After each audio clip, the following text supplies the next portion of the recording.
Bem-vindo ao canal Cosme Rimoli, sou jornalista esportivo há 39 anos, trabalhei 23 anos no Jornal da Tarde, estou há 17 na Record. E eu trago pessoas importantes do esporte para o canal, que sempre acrescente alguma coisa a você. Estou trazendo um psicólogo, se você precisar, estou trazendo um jornalista de formação, não de acadêmico, e uma pessoa que assim transborda neurônios, mas ela foi testemunha de um fato esportivo importantíssimo. Ela se chama Ricardo Cetyon. Muito obrigado por ter vindo até esse humilde canal.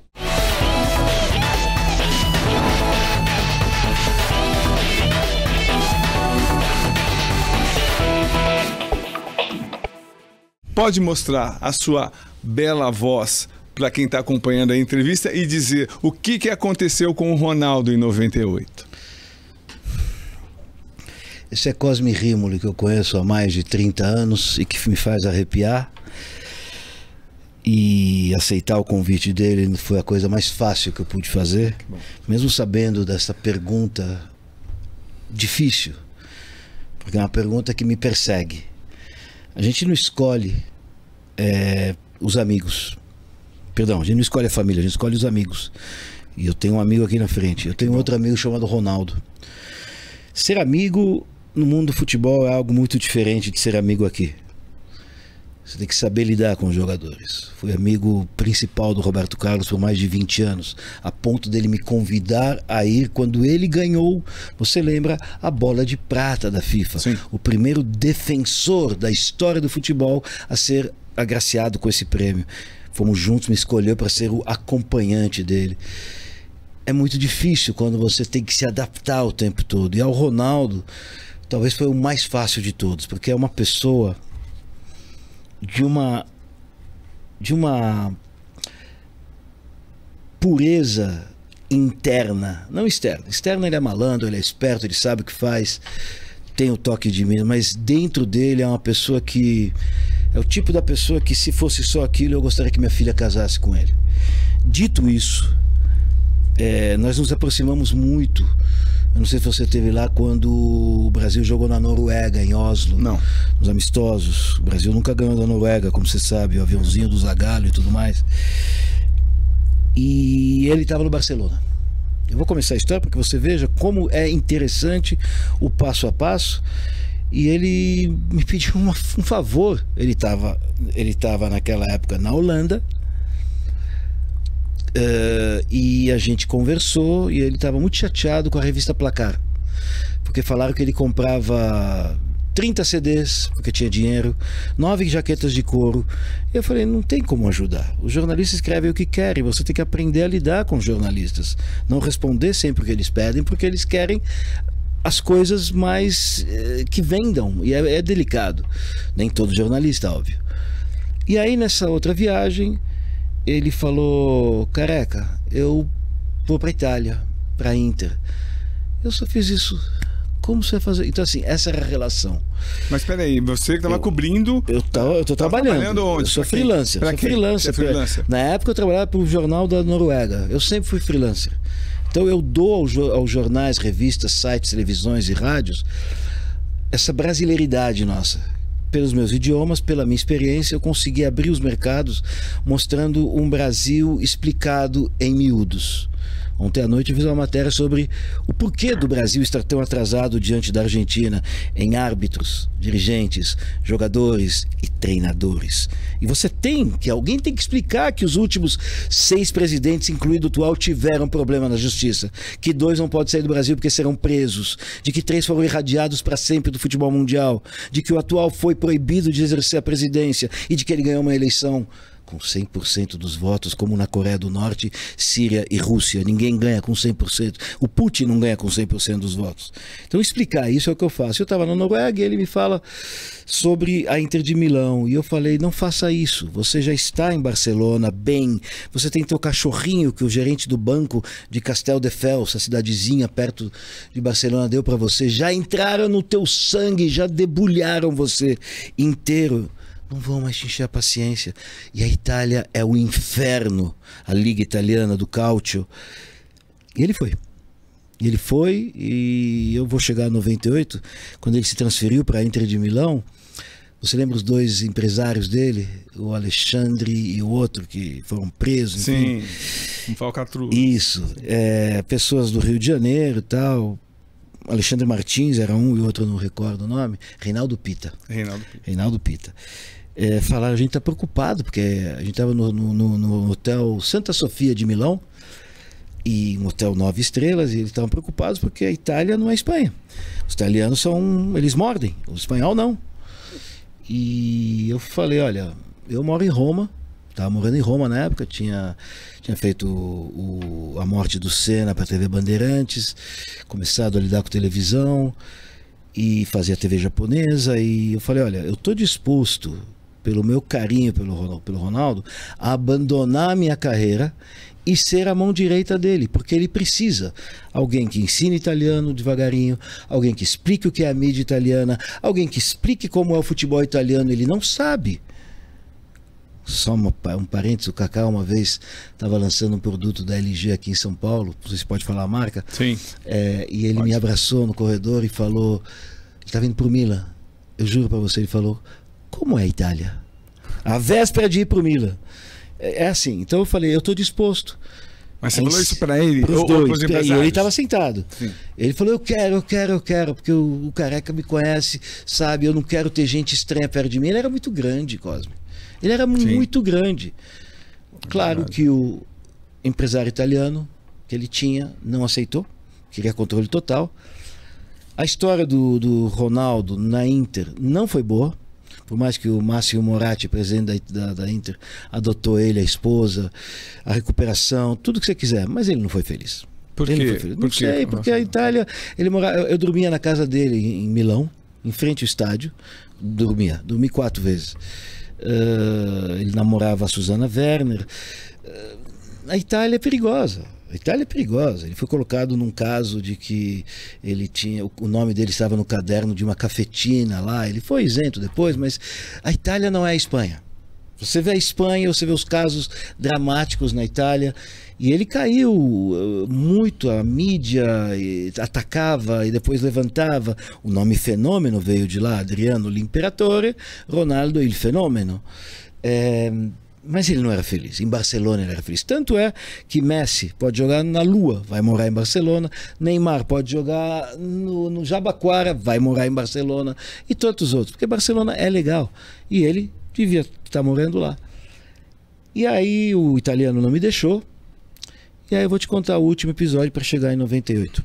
Aqui você fala, pode ficar tranquilo. Obrigado. Estou tentando ser curto. Não, pode falar. Ele tava lá, a gente ficou amigo, ficamos em contato, a gente falava por telefone, eu comecei a dormir na casa dele uma vez, outra vez, tal. Até que um dia o programa que teve aqui no Brasil, o CQC, que lá na Itália chamava As Hienas, Le Iene, porque tirava sarro, e é argentino, é um formato argentino. E aí eu comecei a trabalhar nesse programa. Eu fui a primeira hiena estrangeira, era muito popular, fiz 1, 2, 3, 4, até que falaram, você tem a cara do Ronaldo.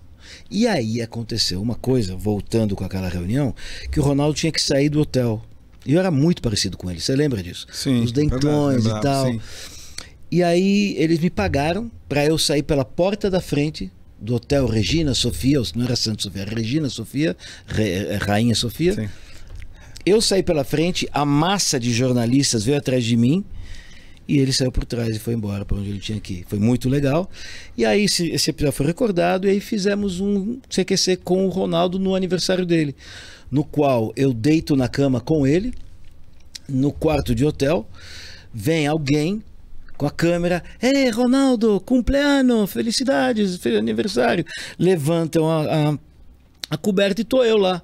Ronaldo, tudo bem? Como é que você está na Itália? Não, não sou eu não sou no Ronaldo. E aquela coisa é muito engraçado. Ficamos amigos. Voltando a 98, eu estou trabalhando pela FIFA. Minha vida muda completamente. Agora eu não sou mais jornalista. Eu sou FIFA.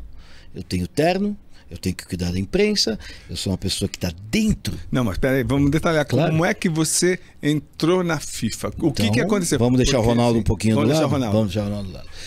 Eu sou freelancer, viajo o mundo todo e batalho. Não é fácil não ter salário. E a Arábia Saudita criou uma competição. Ela já, o que vocês hoje, que nós hoje vemos da Arábia Saudita, já começou nos anos 80 com o príncipe, filho do rei, que na época estava vivo, estava bem. Ele queria que a Arábia Saudita fizesse parte desse mosaico. E ele criou com a FIFA a Copa das Confederações, que não existia. Você lembra disso? Sim. O Brasil foi o episódio do cabelo cortado de todo mundo, que zeraram todo mundo, que o Juninho e o Leonardo brigaram. Você estava lá? Não sei. Na Arábia Saudita foi em 1997. E foi difícil pra caramba trabalhar na Arábia Saudita. Lembrando, assim, que eu sou de origem judaica, era totalmente proibido. Teve uma resenha no hotel com jogadores toda noite, que eu não tinha o que fazer, e eles me perguntavam o que é religião, como é que é o Islã. Muito legal. Eu sentado com o Romário, o Carlos Germano, tava o Dunga, uma loucura. E eu falava, aí o Romário começou a tirar sarro de mim.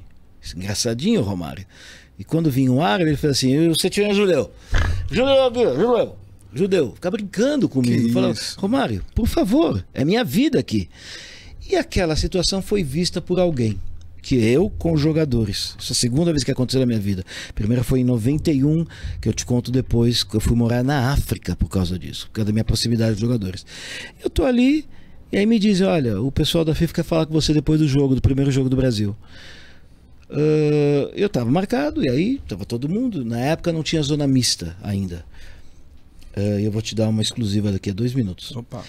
A gente está embaixo do estádio, tinha um palco com 6 cadeiras, os jornalistas ficavam embaixo, aí veio o chefe da FIFA sentar no meio, veio o Zagallo, o Roberto Carlos, o Fenômeno, o Ronaldo, um árabe e 2 cadeiras vazias.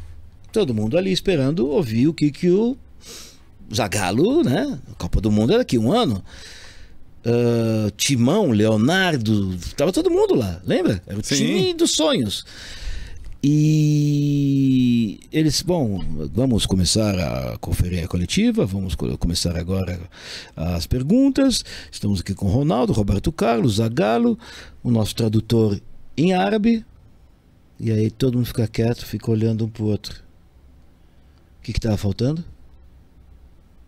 Alguém que fale português. É evidente. A FIFA simplesmente esqueceu. Detalhe, né? Um detalhe bobo. Olha o que a FIFA é. E aí o cara do meio fala, o Kit Cooper, né, o inglês, fala, somebody speaks English and Portuguese? Alguém fala inglês e português? Todos os nossos companheiros, Setion. Sim. Aí eu fiquei assim, por favor, você pode subir, ajudar a gente? Eu sou pequeno. Agora eu sou freelancer. Eu estou rezando a todos os deuses e entidades para receber a bendita credencial da FIFA para a Copa de 98. Eu quase. Freelancer não é credenciado não é fácil. Garantido. Não. E aí claro que eu vou te ajudar, né? Sou escravo, faço o que vocês quiserem. Aí eu estou passando assim por trás para pegar a cadeira. O Ronaldo passa a mão em mim.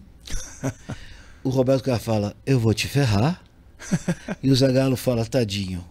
Aí eu sento. E a primeira pergunta para o Ronaldo, como é que você enxerga esse Brasil novo, que está aqui, que tem um potencial grande de voltar a ser campeão do mundo depois da última Copa? Aí ele começa a falar, ele fala, e ele não para, ele fala, e olha pra mim e faz assim, e ele fala, e todo mundo morreu de rir. Aí o que eu fiz? Peguei e consegui traduzir tudo. Comecei do fim. E aí foi demais. E aí eu trabalhei todos os jogos do Brasil foi campeão, meteu 6-0 na Austrália e tal. Final da Argentina. Isso, exatamente, foi maravilhoso. E aí acabou a competição. Falei, vou ver o cara da FIFA agora, ele vai me dar uns $3.000 no mínimo, né? FIFA. Ele chega, vem no Hotel do Brasil, me estende a mão. Você já deu gorjeta para manobrista com o dinheiro na mão dobrado? Foi isso que ele fez comigo. Eu abri, tinha $200. Você tá brincando. Falei, não é muito, não vai quebrar a FIFA? Aí ele falou, isso é da minha parte. Que a FIFA não tem orçamento para freelancer. Desculpa, sou seu escravo novamente. E fui para casa. Eu morava na Hungria, em Budapeste. Fazia Fórmula 1 para a Rádio Capital. E aí eu recebo uma carta em Budapeste, em fevereiro de 98, 2 meses depois. O senhor está convidado para o workshop da FIFA em Paris. Adjunto aqui está o bilhete em executiva Budapeste, Paris e de volta. Hã? Que sensacional. Eu achava que era credencial. E aí eu fui para Paris e inventaram um cargo. Porque não havia. Você lembra? Eu fui o primeiro chefe de imprensa da FIFA dedicado a uma seleção. Por quê? Porque nós somos muito complicados com a nossa rádio, a rádio brasileira. Né? Não sei se você lembra que eu fiz lá em Oswald-la-Ferrière, onde o Brasil treinava, uma separação de TV, rádio e jornal. Eu lembro do curral que a gente estava em... Eu criei esse curral. A gente estava naquele curral. Tinha os brasileiros, você ficava chateado que os portugueses aproveitavam também. Sim. Lembra disso? Lembro, não, Foi uma invenção. Era cotovelada para todo lado. E aqui vem a exclusiva que eu vou te dar. Então, diga. Você sabe o que é zona mista? O que é? Zona mista. Sim, isso aí. Tá em todo lugar. Até no show do Bon Jovi tem zona mista. Sim. Seu colega aqui foi um dos 4 que participou da criação do conceito de zona mista, que foi criado pela FIFA em 97 para que, em 98, os jornalistas não perdessem os atletas. Criou-se o conceito de zona mista, onde eu não posso forçar, eu, FIFA, não posso forçar o jogador a falar, mas vou forçá-lo a passar pelo zigue-zague. Ele que tem a capacidade de dizer não por Cosme Rímolo, eu não vou falar com você. E você tem o direito e o espaço, sem a minha intervenção, de aproximar-se, ou, como se diz, abordar o atleta. Eu, graças a Deus, ganhei um prêmio por isso, ganhei $20 mil por ter criado, e nós usamos a zona mista em 98 pela primeira vez. No campo de treino do Brasil, foi também a primeira zona mista por profissão, ou seja, o jornal pode entrar em todas, mas não pode perguntar. O rádio não pode entrar na televisão e não pode, e quando entra no jornalismo escrito, ele não pode perguntar, pode ouvir. Lembra disso? Sim. E ainda tinha os idiomas. Tudo separado. Tinha em espanhol, tinha em francês, e eu fazia tudo isso. E assim eu cheguei na FIFA e fui o primeiro. Hoje todas as Copas tem pessoas que fazem isso. São chefes de imprensa dedicados. Infelizmente a CBF não gostou de ter uma pessoa que não fosse do meio. E eu fui retirado, tiraram o pão da minha boca. Eu ganhei 2 vezes em 2 Copas o funcionário exemplar. Tenho 2 medalhas de ouro da FIFA. Vocês, jornalistas, adoraram isso. O trabalho foi ótimo. A gente conseguiu ter uma simbiose legal. Sim. O acesso. Quem não tinha ingresso, a gente conseguia, porque jornalista precisa de ingresso. Eu lembro do Aldemário Toguinhó, veterano do JB, mais de 60 anos de idade, ficou sem ingresso. Eu consegui o ingresso para ele. Então era bom. E a imprensa não se fez ouvir. E eu, infelizmente, depois de 2006, perdi esse emprego maravilhoso que eu ganhei, graças a Deus, o suficiente para me manter como freelancer. Voltamos agora a 98. Esse meu acesso de terno Louis Vuitton, credencial da FIFA, me fez ficar muito próximo dos atletas. Então, mas você fazia exatamente o quê? Como que era a sua rotina? Você acompanhava os treinos? Você acompanhava ia na concentração? Como é que era? Muito bem perguntado. O trabalho meu era ser o homem de ligação do Brasil com a FIFA em tudo que tem a ver com comunicação. Não com uniforme, não com balde de água, se precisar de um rodo, não. Eu era o homem que, caso haja uma comunicação da FIFA com o Brasil e Brasil com FIFA. Número 2, eu era o responsável chefe de toda a atividade de imprensa nos treinos oficiais da FIFA, não no treino do Brasil no hotel, ali é coisa da CBF. E número 3, nos estádios, no dia de jogo, eu era responsável pelo credenciamento, pelos bilhetes, pelos ingressos, porque a FIFA tem um sistema, né? Primeiro agências internacionais globais e vai descendo. Jornalistas do país que está jogando. Então eu era responsável por isso. E finalmente pela coletiva e zona mista. Um trabalho enorme, eu dormia 2 horas por dia, mas eu era feliz. Eu era muito feliz. E como é que foi para você essa caminhada do Brasil em 98? Foi extremamente interessante. Com a sua memória incrível. Conta aí, por favor. Extremamente interessante. Eu criei um laço muito forte com o Aldair e com o Cafu, com o Carlos Germano. Eu respeitava o espaço da seleção, não ia nos treinos da CBF para não incomodar. Os assessores de imprensa do Brasil, na época, Nelson Borges e um assistente dele, foram muito inteligentes. E eles só falaram: Setião, toca. Você aqui sabe lidar, isso foi sensacional para vocês e para a gente. todo mundo tinha sua exclusiva de uma pergunta, duas. Você falava, Cosme, não pergunta 3, por gentileza, porque teu colega da Folha também tem direito a ter uma exclusiva. E aí funcionava. Você fez isso mesmo, houve uma gestão equalizadora, e a FIFA usou isso. Então, assim, só para você entender, eu fui o primeiro a fazer Zona Mista, o primeiro a ser o chefe de mídia dedicado e o primeiro a ser chefe de comunicações de Mundial de Clube no ano 2000, que você lembra. Teve aqui o Mundial de Clube em São Paulo. Esse Mundial que nós vamos ter agora nos Estados Unidos é baseado e não tinha manual. Então eu também tive que... Porque todo evento da FIFA, os profissionais recebem um guia, um manual.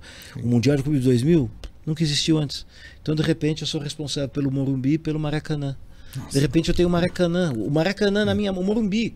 Aí eu criei o sistema, não sei se você lembra, das pinturas. Você saía da sala de imprensa, tinha faixas pintadas na parede no Morumbi. Uma vermelha, uma amarela, uma azul. Então, se você é jornalista de imprensa escrita, segue o azul, você não vai se perder.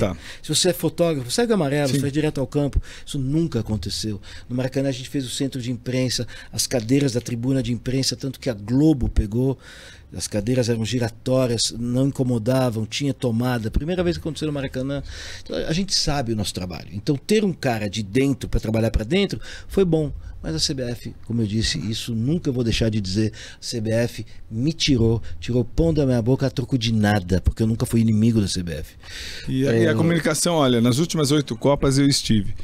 Piorou muito. A gente não tem acesso e aí que tem um clima de guerra entre imprensa e seleção brasileira. Mas vamos lá, 98. Sim. Começamos a relação com os jogadores. Eu era o... Olha, você como jornalista sabe a emoção que é de repente você estar no túnel e você ser o responsável de fazer isso aqui, ó. 5 minutos, por gentileza, dentro. Eu entrava no vestiário do Brasil, Cosme. Uau, incrível. Eu via os caras se aquecendo. Eu via Dunga batendo bola. Eu via Roberto Carlos conversando e preparando o meião. Claro que eu respeitava a privacidade, não ficava mais de meio minuto.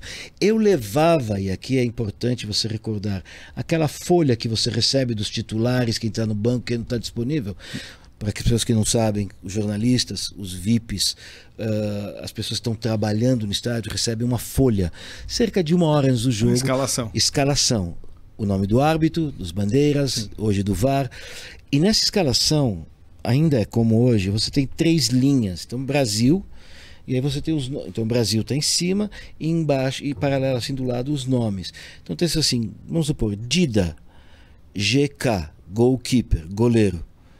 Ele é titular. Então tem a fileira titular, reservas, ND, não disponíveis. Então você tem os 11 titulares, os reservas, e cada jogo eu levava a folha vazia, aí me chamavam, eu voltava, eu entrava no vestiário com muito respeito para não, né, saía imediatamente, ou seja, eu não vou ser a pessoa chata, não vou aproveitar, mas entrar e sair. E era o cara que falava, olha, o árbitro vai chegar daqui a pouco, olha, vocês têm 5 minutos para sair, para ir para o túnel que o time está saindo. E pegava essa folha e levava para o meu chefe, que dava o ok, mandava imprimir, voluntários e pulverizava. E chegava para a gente na tribuna. Exato, pelos voluntários. Os jogos foram seguindo, eu criei uma ligação muito forte com o Aldair, com o Cafu, o Carlos Germano e mais algumas pessoas. Eles me pediam um chiclete, então eu sempre estava com o terno todo engomado, eu no túnel com as 2 seleções. E eu não podia mostrar emoção. Só que o meu trabalho era assim, enquanto o Brasil ganha, eu ganho dinheiro. O Brasil eliminado, para casa. Então eu rezava. E aí o Brasil marcava gol, eu fazia assim... Vou ficar mais um jogo. Mais dinheiro, mais trabalho, mais FIFA. E era tudo hotel 5 estrelas, e relógios, e bolas, e roupas, Adidas. É um absurdo. Quem mais não precisa, mais recebe de graça. Ingressos, um absurdo. Mas sempre respeitando a CBF. E aí foi indo, o Brasil foi ganhando, os treinos que fomos criando esses currais para a imprensa trabalhar. O Roberto Carlos falava espanhol com a imprensa espanhola, argentina. O Leonardo falava francês com a imprensa francesa, falava inglês.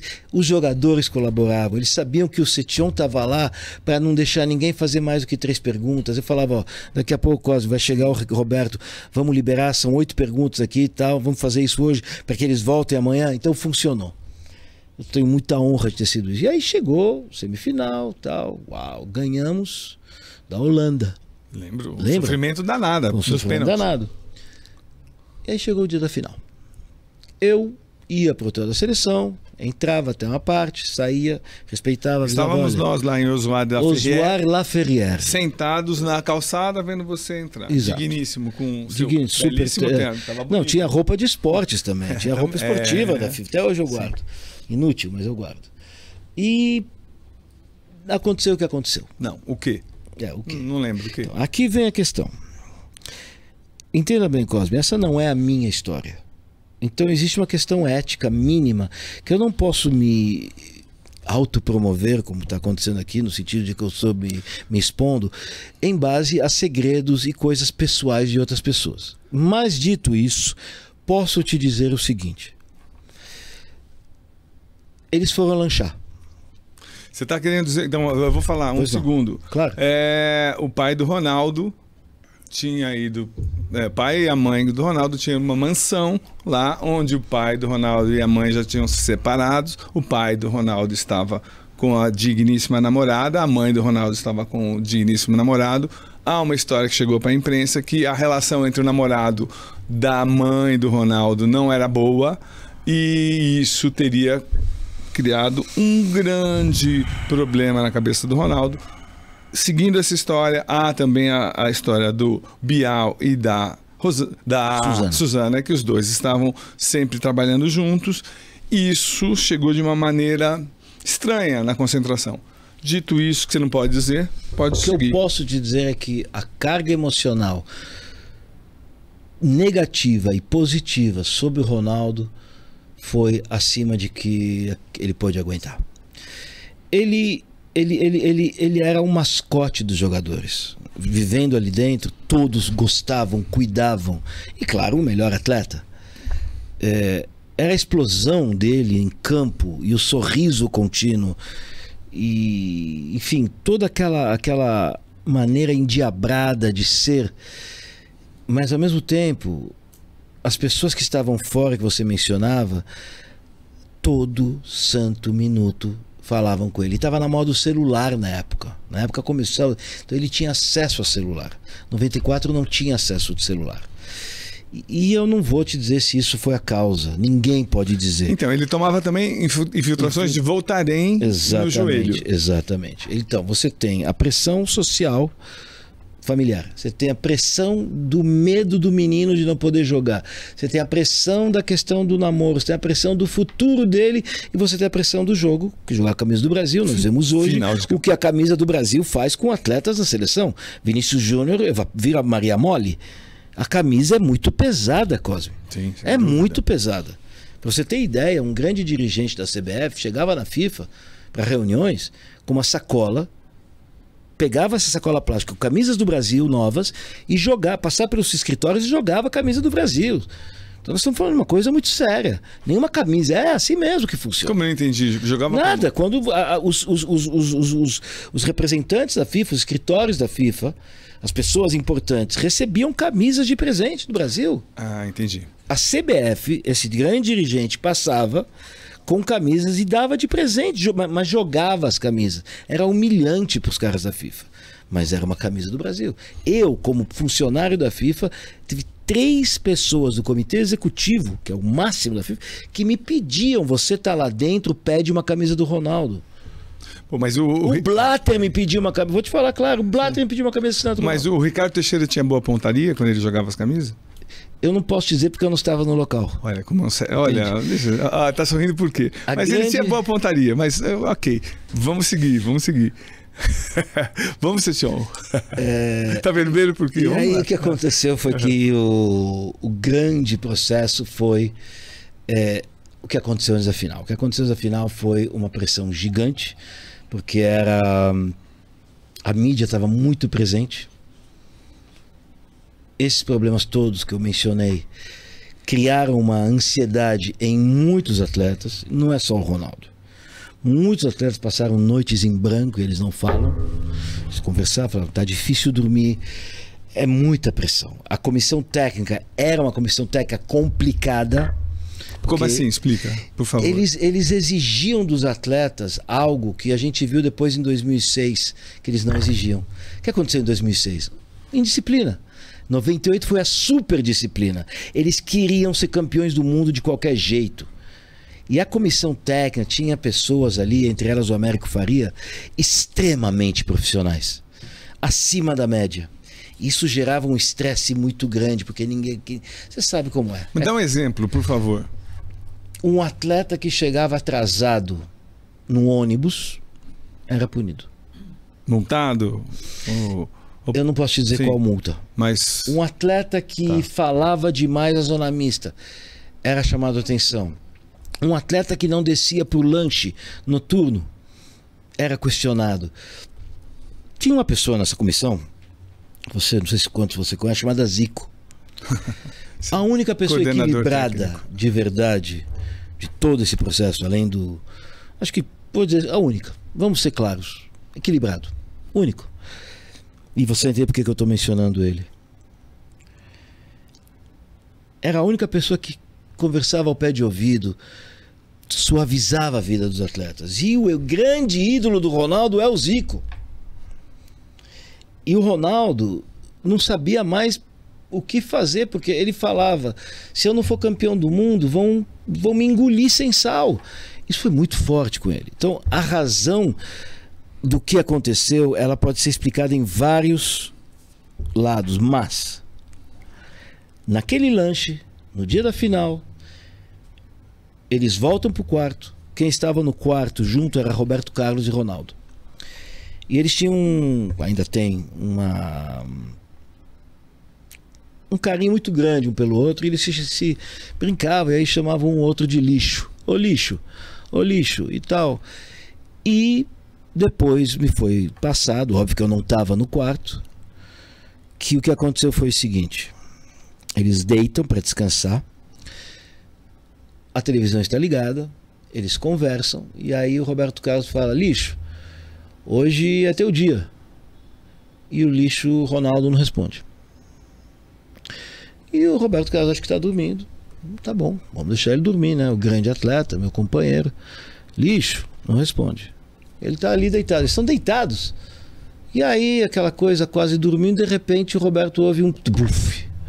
Era o corpo do Ronaldo caindo da cama. O Ronaldo ficou desacordado por mais ou menos 40 a 70 segundos. Isso é muito importante. Isso não te contam. Ronaldo não estava conosco por, eu diria, desses 70 segundos, uns 5 segundos ele estava out, fora. Começa a gritar, a língua do Ronaldo está fora da boca, começa a gritar, e aí começa o trem de pessoas que entram. César Sampaio, Edmundo, que foi muito prestativo, Leonardo, pessoas que começam a... E não tem Zagallo, o Zagallo está dormindo, não tem Zico, não tem ninguém. E até que desenrolam a língua dele, vem um massagista, e ele recupera os sentidos. Ele recupera e ele não está muito bem. Ele está assim, e ele levanta, meio cambaleante, e senta na cama. Nesse momento, tudo muda na seleção. Sabe quando um copo não está quebrado, mas está trincado? Você não sabe o que vai acontecer daqui a 2 minutos, é quebrar ou não? Essa era a seleção brasileira. É porque os jogadores não estão acostumados com alguém tendo convulsão. Além do que, os jogadores não entenderam o que aconteceu. 4 jogadores somente sabiam. O resto foi abafado, porque tinha uma final hoje. Pano rápido. A seleção brasileira, isso é uma das piadas, infelizmente, tinha 2 médicos. O Lídio e mais um médico, que era ortopedista. Esqueci o nome dele. Esqueceu nada, você não quer falar? Não, realmente não lembro. É o da Mata? Não, desconhecido. Não, ele Gordão carioca. Não. Então tinha 3. Pode ser. Tinha o de barba, que era o do Botafogo. O do Flamengo? Não, tinha o de Toledo. Não, tinha o da Mata. Eu sei o que você está falando. Não, o da Mata. Esse não era. Não, foi um outro, um ortopedista, um senhor. E levaram ele para uma clínica em Paris. O Ronaldo foi para uma clínica. Com um ortopedista? Com um ortopedista! Essa, para mim, foi uma das 3 grandes falhas.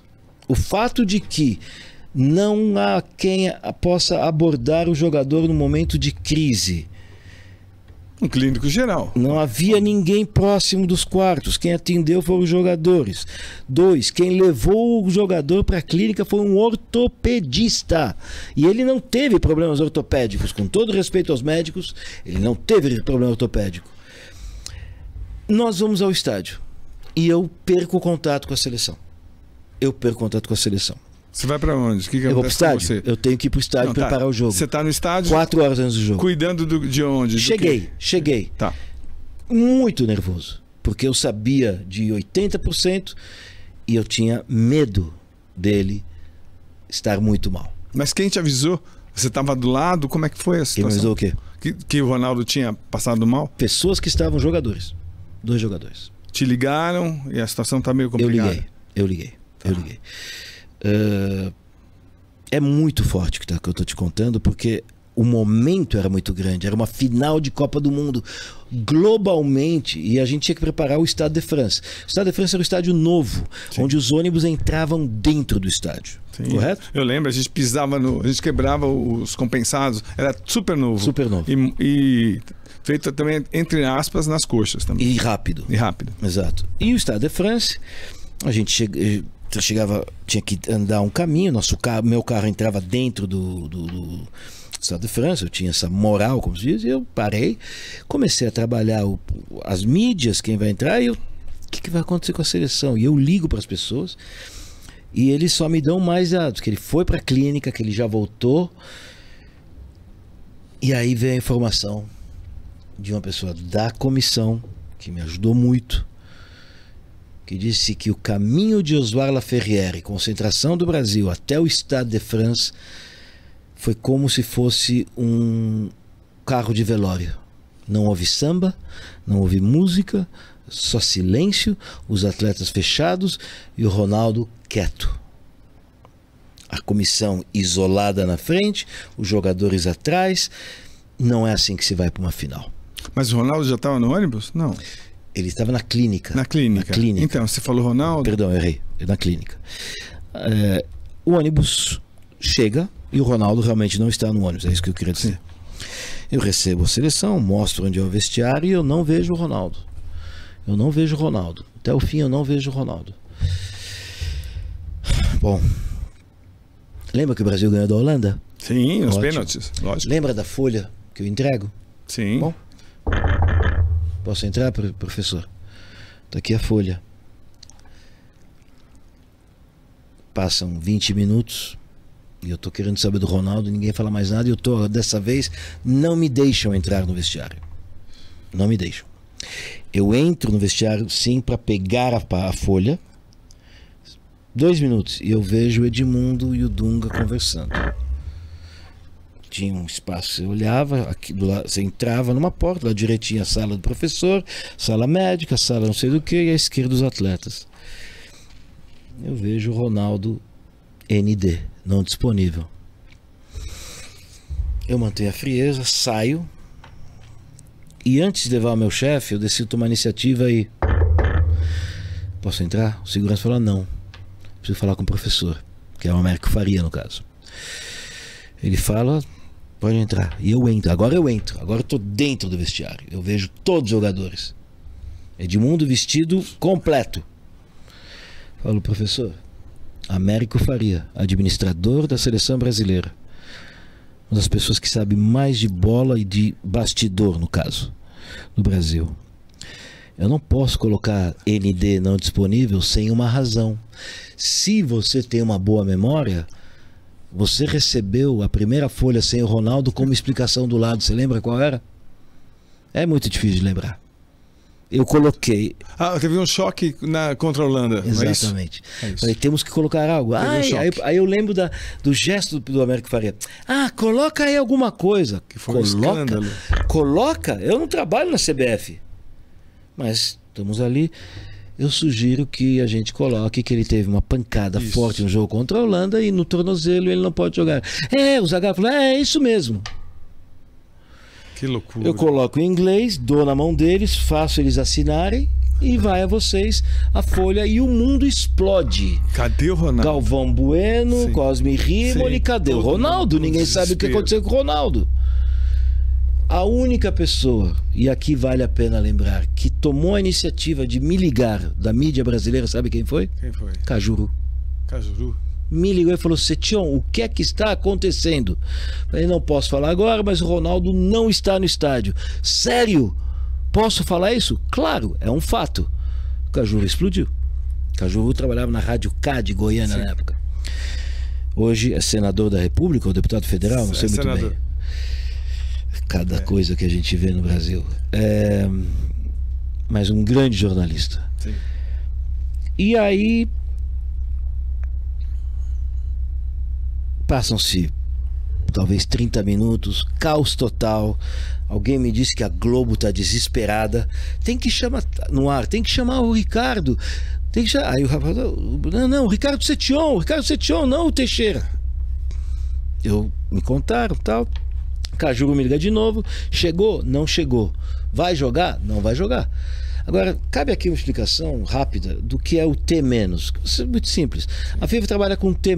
T é de tempo, então T menos 60 significa 60 minutos para começar o jogo. Então a gente tem T menos 120, as equipes têm que estar no vestiário, o árbitro tem que ter verificado as credenciais. T menos 90, as equipes têm que estar disponíveis para mostrar o uniforme, e assim por diante. Cosme, T menos 60, aquela página de elaborada com a escalação, acabou, é sagrada, não se mexe, nunca se mexeu e nunca será mexida. E chegou pra gente com... Menos pro Brasil. E chegou pra gente com o Edmundo como titular. Exato. E ponto. E não vai ser mudado, é lei, é FIFA. Acontece o seguinte, e aí é uma coisa que também ninguém sabe. Eu cheguei pro meu chefe, entreguei. E ele me responde em inglês: os teus compatriotas estão tirando sarro da gente? Porque ninguém aceitaria que o Ronaldo Fenômeno jogaria a final contra Zidane. É o absurdo do absurdo. Eu falei: não, doutor, é isso mesmo. No caso não é doutor, né? Mr. Cooper. É isso. Não, não é possível. E começaram a ligar. E o telefone dele toca. Era o Blatter. E eu ouvi claramente ele falando: claro, claro, presidente, vamos providenciar, claro. E eu não entendi o que era. Vamos providenciar. Juro para você, Cosme, como se fosse ontem, eu lembro. Vem um dos chefes voluntários, passados talvez 8 minutos. Faltava T menos 51, mais ou menos. Eu lembro direitinho. Monsieur Ricardo, Ronaldo, taxi. Monsieur Ricardo, Ronaldo, arrive, taxi. Ronaldo tá chegando de táxi. Hã? 51 minutos, o cara tá chegando de táxi. Please, né? Me leva lá, tal. Oh, eu não tô brincando. Tô arrepiado. E aí eu chego, vou lá embaixo, onde chegam os carros e ônibus, um táxi, cor baunilha, cor creme, sai o ortopedista do lado de trás e vai embora. Me pergunta onde é que é o vestiário. Eu nem respondo e vou pro Ronaldo. Ronaldo de short azul, camisa azul da seleção, sabe aquela camisa de treino, e a bolsinha de jogador embaixo do braço. Cara, onde é que é o vestiário? Eu vou jogar. Não, Rona, você não vai jogar. Já saiu a escalação. Eu vou jogar. Rona, você tá branco que nem um papel. Chama de Rona. Você tá branco que nem um papel. Ele fez assim na minha cara e falou: fica tranquilo, eu vou jogar. Me leva. Aí eu levei. E aí eu vi a cena da minha vida. Como é que foi? Eu abro a porta. Abro a porta. O Zagallo parece que viu um fantasma. Ele dá 2 passos. Lembra, os jogadores estão à esquerda, professores à direita. Professor, eu vou jogar. O Zagallo fala assim: como? Eu vou jogar.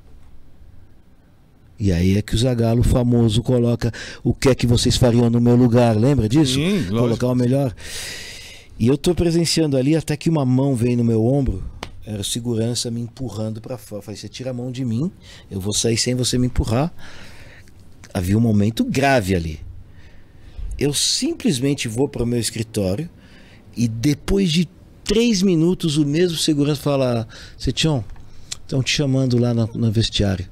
Estão me chamando, eu, o pequeno Setion, me chamando do vestiário do Brasil. Fui lá, me botam na sala. Nós precisamos de outra folha nova de escalação, limpa. Falei: eu não tenho esse poder, não pode. Setion, nós cuidamos de tudo. me traga a folha nova. Aí as ligações começaram. Começou uma triangulação de ligações entre o presidente e o presidente e o presidente e o diretor e o presidente e todo mundo. Eu tenho informação de que pessoas da Nike estavam na tribuna, ficaram loucas e pediram de qualquer jeito. Acho que eles não tiveram nenhuma influência, zero. E eu recebo a chamada do meu diretor, fala, leva lá. Mas eu falei, tem menos 48. Faltam 48 minutos pro jogo começar. Ele faz assim pra mim, eu levo a folha em branco e depois de 6 minutos me chamam, me entregam a folha, Ronaldo titular, Edmundo no banco. Só que quando eu vou pegar a folha, eu vejo o Dunga com a mão na cabeça assim, balançando. O ambiente, ninguém batendo bola. Ninguém batendo bola. O único que está se vestindo é o Ronaldo, porque todo mundo estava vestido. Faltam 46 minutos para começar o jogo. E eu tenho que levar uma nova escalação para os jornalistas mundiais. Sem ter a explicação. Porque eu acabei de mentir. Não mentimos? Coloquei ele se machucou no tornozelo contra a Holanda. E assim foi que foi o papel. Só que calma. Mas isso é irregular. Isso é irregularíssimo. Isso é irregular. Ponto. Ele não poderia jogar, não. Então. Desculpa, te cortei. Pode seguir. Não, é perfeita a sua colocação. É irregular. Então, e aí, e depois? Ele jogou? Calma. Aí passam uns minutos, tal. Tudo ficou resolvido em T-39, ele vai jogar. Houve assinatura T-39, eu lembro perfeitamente. E aí, tem toda a cerimônia, então eles têm que sair do vestiário T-25. Então, se for exatamente o tempo de T-39 até -25, 14 minutos, de confusão interna, que eu não vi, até que sai alguém da comissão, que você me permite não mencionar o nome, e me diz, olha, temos que evitar o acesso de qualquer pessoa aos atletas. Eu não quero... A CBF tinha essa pachorra, não sei se ainda tem, de mandar na FIFA. Na FIFA. Na época do Teixeira era ridículo. Eles podiam mandar na FIFA, que é um absurdo. Tem que ser dito. O Brasil está hoje por causa dessas pessoas. Nós hoje sofremos, nosso coração, nossa alma, nossa vibração, por causa desse desmando. E eu tinha que aceitar. Assim foi em 2002 também. Eu tinha que aceitar. O Brasil mas eu fui treinado pela FIFA para ser chefe do Brasil. E o Brasil não gostou disso, porque ninguém manda no Brasil. Esse é o nosso problema. Nós achamos que somos os donos do mundo. Eu já tenho 61 anos. Chega a hora de dizer as coisas como elas são. Não é possível que a FIFA tenha que ouvir uma federação porque essa federação traz votos para ela. Eu fui despedido da FIFA com a pessoa, vamos dizer, o Blatter, me pedindo desculpa. Desculpa, me dando um cheque, pedindo desculpa e me dizendo, entre você e o Ricardo Teixeira, infelizmente, eu tenho que ficar com o Ricardo Teixeira.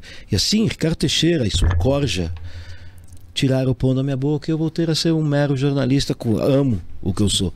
Mas eu cheguei lá, sem a CBF, e a CBF não gostou disso. E não tem problema, rancor zero, me dá pena. Na verdade, me dá pena. Sou amigo de várias pessoas que foram inimigas minhas. As amizades que os atletas têm comigo até hoje, do Pelé, Pepe, Rivelino, até o Neymar, justificam que eu sou uma pessoa correta e decente. Beleza, túnel, seleção sai. Lembra do copo trincado? Sim. Eu lembro do olhar do Carlos Germano e do Aldair. Eles não me pediram chiclete. Pela primeira vez na Copa do Mundo, eles não me pediram chiclete. Mãos dadas, você lembra que entraram de mãos dadas? Ayrton Senna, se não me engano, uma coisa assim. Entraram, pareciam zumbis. O Brasil perdeu o jogo ali. O Ronaldo na frente. A pancada com o Barthez, com o goleiro francês, quando ele cai. Os jogadores, na minha opinião, teve jogador ali que não teve infarte porque Deus gosta deles. Eles morreram de medo. Tem um atleta que me disse, dentro de campo a gente viu a possibilidade do Ronaldo morrer em campo. Vou terminar toda essa história com uma coisa. Isso até o fim do jogo. Depois, se você quiser, a gente pode falar da coletiva e tudo mais. mas eu acho que tem que ser dito também. Quando a seleção entra e o túnel fica vazio, faltavam T-14, eu vi o Zico. Repito, a única pessoa equilibrada de verdade, que não entendo como não é o chefe do futebol brasileiro há anos, o único jogador que é idolatrado por todos os atletas, não existe uma pessoa assim. Pode achar o que você quiser do Zico, do Neymar, do Ronaldo, do Adriano, todo mundo ama o Zico. E não é à toa. Pessoa séria. Ele pega o Lídio Toledo. A única pessoa, Cosme, que falou: esse menino não poderia estar em campo. Ele passou por um trauma qualquer. Ele não poderia estar em campo depois desse mal-estar dele, ser submetido a uma pressão física de jogo de futebol profissional. Se acontecer alguma coisa com ele, eu e você vamos conversar muito sério. Literalmente. Literalmente. Incrível. Postura. Incrível. Se acontecer alguma coisa com ele, eu e você vamos conversar. Eu lembro disso. O Zico foi inteligente, educado e muito severo. Esse jogador não deveria jogar. Ele não deveria estar em campo se submetendo a esse esforço. Genial. É isso. Essa foi a história do jogo. O jogo acabou. Só para terminar, os jogadores voltaram no 3-0. Tinha uma rampa que levava ao túnel.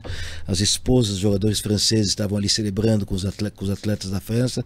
O Brasil desceu, claro, emocionalmente desequilibrado. Nós somos desequilibrados. Nós amamos, nós pulamos, Isso não é bom no futebol. Você quer ser profissional, você tem que ser sério. E o Ronaldo estava chorando. E o Ronaldo me abraça e chora no meu ombro por 10 segundos. E aí ele vê o Zidane. Eu nunca vi uma coisa tão bonita na minha carreira. O Zidane abraça o Ronaldo e acaricia o Ronaldo, fala para ele ficar calmo. E eles ficam ali vários minutos. E aí 3 jogadores da França vêm e abraçam o Ronaldo. Uma cena indescritível. A França não celebrou em respeito ao Brasil. Olha o nosso respeito. A Alemanha parou no 7-1 com o famoso Thomas Müller falando: vamos maneirar, não vamos marcar mais gols. E a França não celebrou a Copa do Mundo ali. Bola para você. Agora vamos para a coletiva. Estávamos nós enlouquecidos. Entramos naquela época que a gente entrava até perto do vestiário, no vestiário. Praticamente. Aí chega quem? Você com o Zagallo. O Zagallo, vou fazer, ou você falou, um dos dois, ele vai ter só um pronunciamento do Zagallo. Nós, a gente queria fazer milhões de perguntas para entender o que aconteceu, claro. Não sei o que. E aí, por favor. Havia na sala 480 jornalistas. Eles foram os que receberam o passezinho para entrar na zona mista. Esses jornalistas eram ingleses, franceses, italianos, alemães, obviamente brasileiros. E o Zagallo sobe e toda a FIFA desapareceu. Era eu e o Zagallo. E o tradutor. Sim. Para o francês. Eu fazia as traduções também, porque eu falo francês. E aí o Zagallo fala que vai fazer um pronunciamento, mas ele respondeu as perguntas. E o Zagallo falou: o que vocês fariam no meu lugar? E tudo mais. Isso? Aí veio o Mauro Leão do dia. Não, desculpa. Não houve nenhuma pergunta. Nós não fizemos pergunta nenhuma. Mauro Leão fez a pergunta. Não, ele ia fazer o Zagallo. Vê se eu. Ok, vamos lá. A minha versão. Olha, não vai ter pergunta. Aí o Zagallo ia começar a falar. Aí o Mauro Leão, que estava do meu lado, falou: mas o Zagallo, o que aconteceu? Exato. Aí o Zagallo começou a gritar com ele. Aí vem então, mas não teve pergunta nenhuma. Exato. Ele começou a falar. Ele disse: o que vocês fariam no meu lugar quando o melhor jogador do mundo diz que pode jogar? Aí ele fala: se eu não colocasse ele, vocês iam reclamar de mim. Se eu coloco ele, vocês reclamam de mim. E aí ele começa a falar. E aí o Mauro Leão, alto como ele é, um jornalista carioca, alto, jornal O Dia, sim, disse: se você sabia que ele não estava bem, por que você colocou ele em campo? E o Zagallo começou a gritar: você quer roubar aqui, a estrela aqui sou eu. E eu segurando ele e o Zagallo falou assim: não, me solta, eu vou falar. Eu falei: não, Zagallo. E aí a veia do Zagallo começou a saltar. E ele gritava, porque você quer aparecer. O Ronaldo falou que ia jogar, lembra disso? Sim. Foi uma situação dramática que levou 3 minutos e meio, 4. E aí o vídeo está no YouTube, todo mundo pode ver. É muito importante isso, Cosme. A gente falar os fatos. Sim. Pode ser que alguém não goste do que eu falei aqui, pode ser que haja reações. Ninguém vai me desmentir. Porque quem quiser me desmentir vai ter que provar. E a gravação, por exemplo, porque eu também posso estar mentindo. Né? Eu posso estar criando alguma coisa. Sim, mas eu sei que não. Então, assim, esse vídeo está em vários no YouTube e tal, mostra eu fazendo assim, ó, com a cabeça, para os voluntários, chefes, começarem a tirar os microfones dos jornalistas, que eram os microfones centrais da FIFA. E aí eu pedi para tirar o Mauro Leão. Falei, ele tem que sair, porque ele tem um pronunciamento, tem a chance de perguntas. Ele acabou com o trabalho de vocês. Ele acabou com a coletiva, ele explodiu a coletiva. Mas o Zagallo ia falar com a gente? Ele estava falando. Não, ele ia fazer um pronunciamento. Tudo bem, mas ele não terminou. Perfeito, então, perfeito. Mas a gente queria... Perfeito, mas era uma decisão dele. Eu iria fazer pergunta. A diferença é essa. Que a FIFA tem direito a fazer 3 perguntas. Se você vai no jogo da Copa, você sabe. Sim, é verdade. Sim. A primeira pergunta é sempre da FIFA e ele não pode recusar. O que não deu certo foi que o Zagallo não conseguiu fazer o pronunciamento dele e nós não pudemos fazer a nossa pergunta.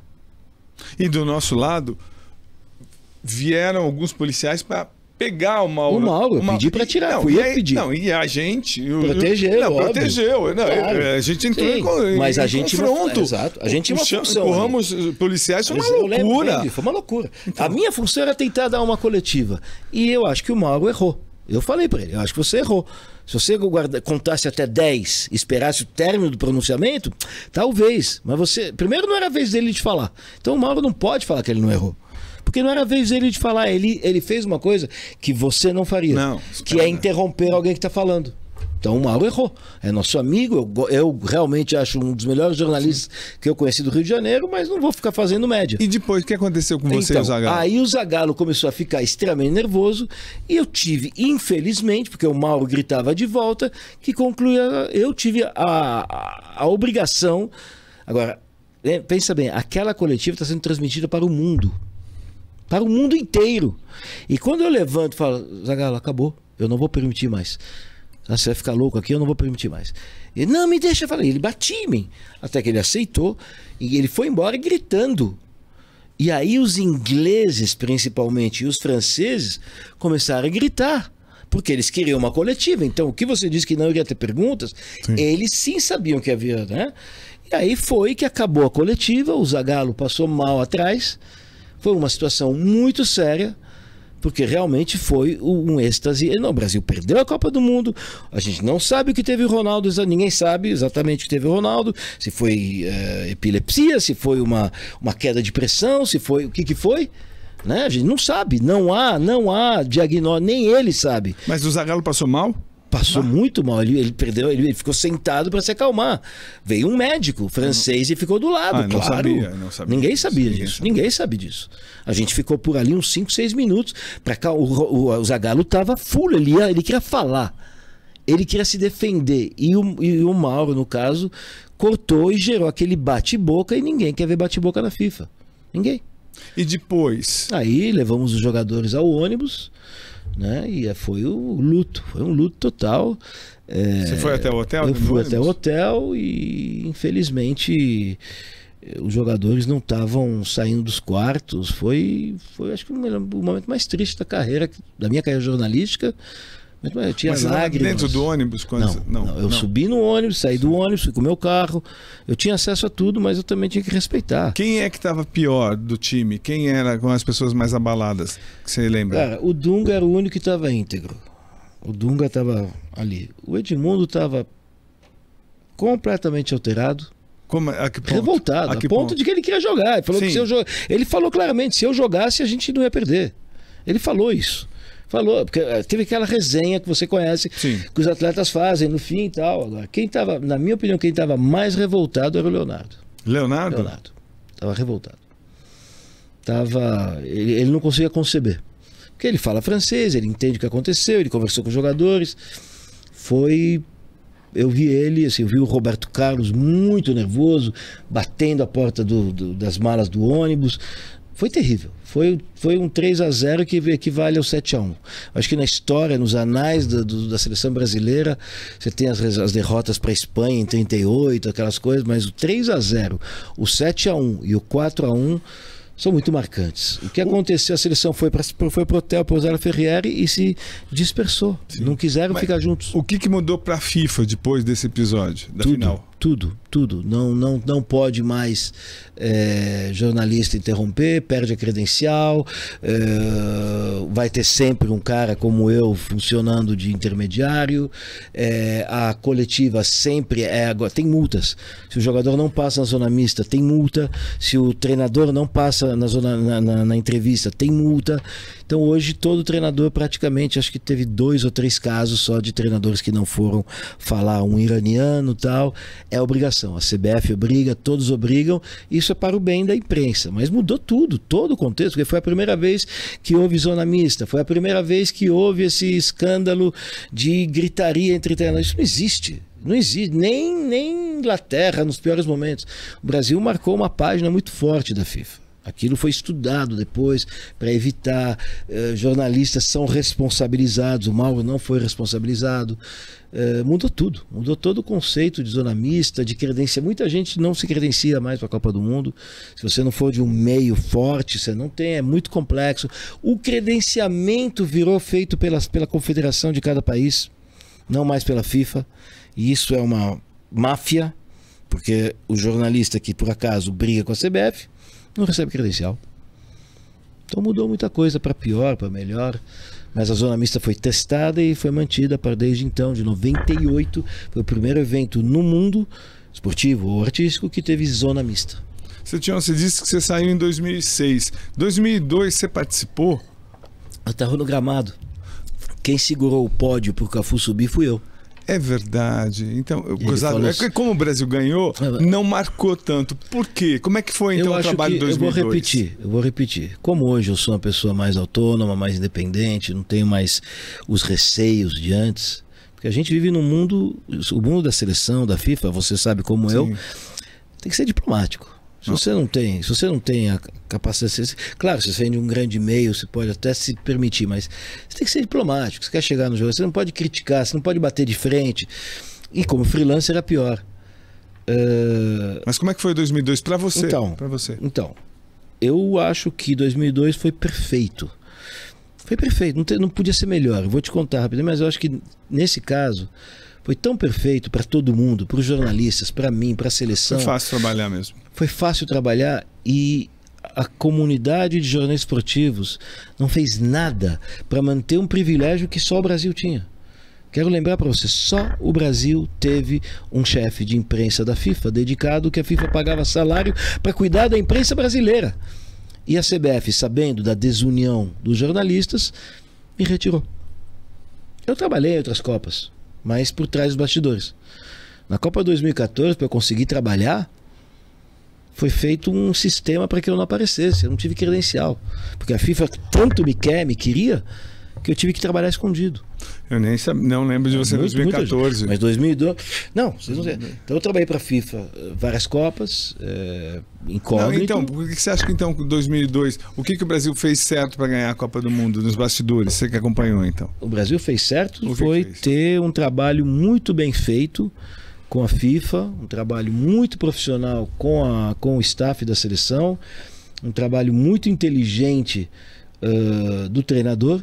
O Filipão trabalhou de maneira emocional o grande problema Ronaldo e o gigante problema Rivaldo.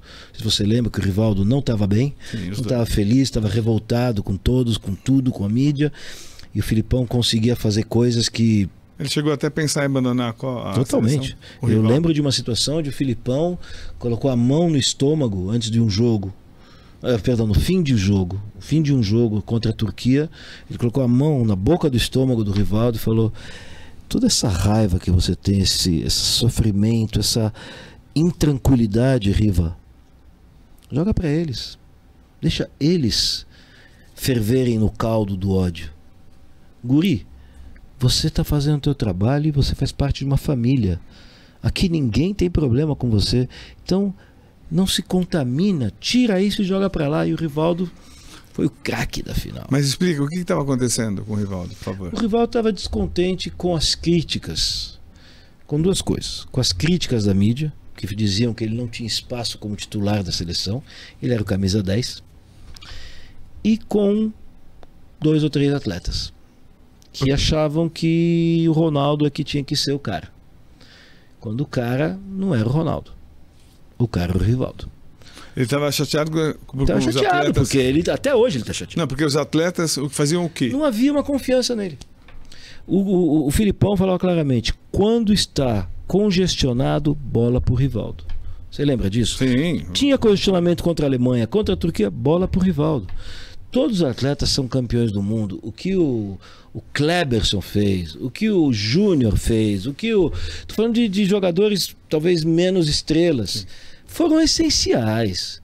Do Marcos, até o Rogério Ceni foi brilhante. Edmilson. Pô, Edmilson é um ídolo, um rei que não é valorizado e me revolta. O que ele fez em campo era algo que comparável ao Dunga, que, entre outras coisas, é um craque de bola e as pessoas esquecem disso. Craque de bola, técnica, refinamento, as pessoas só lembram da pancada. 90 ficou muito marcado. Um absurdo, porque craque. Veja os lançamentos dele, veja o que ele fez no Stuttgart, na Fiorentina, um príncipe em campo. Mas brasileiro, pelo jeito, falta 2 neurônios. Não é possível que o que o Dunga fez no Japão, cara. O Dunga criou um time do nada que foi campeão do Japão. Um negócio incrível. E aqui parece que o Dunga não existe. Enfim. Virou um símbolo de uma geração. Exato. Que perdeu. Mas é errado. Isso é TV Sim. Globo. Isso é TV Globo. Marcar um cidadão. Mas, enfim. E também não, aproveitando só 2002. Não, aproveitando esse parênteses que você abriu, qual a influência que a Rede Globo, com o monopólio que ela manteve por décadas, tinha dentro da FIFA? Qual era a relação FIFA, por exemplo, na Copa do Mundo em 2014 foi total, mas a Rede Globo, por ter um monopólio, o que ela tinha a mais? O que ela sempre teve a mais? Ou não tinha nada? O que você viu? Tinha tudo. A Globo era a CBF em modo TV. Tipo, explica, por favor. Tudo. Acesso total. Bom, eu tive um problema com um repórter famoso da Globo que entrou em campo. Você sabe, para entrar em campo você precisa ter um jalequinho. Sim. Mas você não pode trabalhar em campo. Naquela época não podia trabalhar em campo. Pode... 98 ou 2002? 2002. E aí, não, só vou olhar, vou estar aqui com a câmera. Mas você não pode. Não, mas você sabe como é que é a Globo, nós somos... Bom, de algum jeito ele entrou e eu fechei um olho. Mas tudo bem, você não pode trabalhar, ok? O que ele fez? Ele tirou um saquinho do supermercado e tirou o microfone de dentro e chegou a entrevistar um jogador. Ou seja, ele falhou, ele não foi nem sequer honesto. Agora, a Globo pode tudo, porque os atletas queriam estar na Globo. O atleta não quer estar na TV que não está ao vivo. Que é o que acontece hoje com outras televisões, streams, o atleta quer aparecer. Mas a FIFA não tem ligação direta com a Globo. Porque você tem a empresa que vende os direitos. Na época era a ISL. Sim. Foi corrupta e tudo mais, todos os questionamentos, aconselho as pessoas a lerem sobre a ISL, uma empresa que estava International Sports Licensing. Então a FIFA recebia aquele apoio dali. Então qualquer pedido, a Globo pagava dinheiro para que outras não fossem sequer próximas a isso. Rádios sofriam porque os direitos de rádio, e o Brasil, e a Colômbia e o México são países de rádio. Paixão, muita dificuldade, porque era a Globo que liberava. Então, qualquer pessoa que ia fazer algo na Copa tinha que falar com a Globo. E a Globo pagava por isso. Então, eu acho que ela recebia tudo que ela tinha direito. E, obviamente, quando você é muito rico, paga adiantado 4 Copas, você tem benesses, é impossível. Não acho a Globo desonesta, não acho a Globo... Mas, assim, é muita moral. Assim, não é possível. Eu lembro da festa de 2002. A Globo estava dentro do campo praticamente. É muito acesso. O acesso era total e irrestrito. Era a obrigação de buscar o jogador e entregar para a Globo. Então já não é mais legal, eu acho. Mas eles estavam dentro. A FIFA tinha a obrigação de buscar o jogador e entregar para a FIFA. Porque se pagava a entrevista pós-jogo, a Globo pagava o estúdio pós-jogo. Tem um estúdiozinho assim na porta do vestiário. É complexo. Agora, eu não acho que seja ilegal. A Globo nunca fez nada ilegal. Mas 2002, para terminar... Foi sensacional o gol do Ronaldinho contra a Inglaterra, que salvou o Brasil, aquele gol que ninguém sabe se ele cruzou ou chutou. Ele chutou, se você tem dúvida, ele chutou, ele não cruzou. Eu estava em campo, estava atrás do gol, eu vi ali que o Brasil ia para a final, eu senti a força do Brasil ali, mas o Brasil sofreu muito contra a Turquia, decisões erradas do árbitro, o Brasil ali podia ter saído da Copa. Foi o título, na minha opinião, dos que eu conheço, eu não vi 58, vi 62 em gravações, 70 eu vi todos os jogos, tinha 8 anos, mas eu revi, sei de cor quem marcou o gol, quem marcou o primeiro, o segundo, o resultado, sei tudo, sei a escalação. Em 2002 o Brasil não tinha a melhor seleção da Copa. A seleção teve a maior garra, teve a maior... Agora, se você olhar os jogadores da seleção em 2002, eles eram sólidos, eles estavam em campo para ganhar. Então, independente do grande talento, do jogo bonito, como se diz no exterior, o Brasil foi a equipe mais guerreira da Copa. Sim. E mereceu estar ali com o Ricardo Teixeira, Blatter, Cafu, Jardim Irene, segurando, Marcos beijando minha careca, foi sensacional. E agora, também o Brasil foi a seleção mais forte nos bastidores também, porque as decisões contra a Turquia foram absurdas. Foram absurdos. Absurdos. O Brasil foi favorecido. Eu não posso dizer nada mais do que foram absurdos. Eu não tenho condições. Realmente foi absurdo. E a Turquia... Lembra do número 9 da Turquia? Como é que ele chamava? Não vou lembrar. Grande estrela. Sim, jogou. Rukur. Uma coisa assim. Sakan Rukur. Exatamente. A grande estrela. É isso mesmo. Ele falou pra mim, no vestiário, perdemos. Ele falou na coletiva. Perdemos. Mas pro Brasil tudo bem. Então, perdemos injustamente.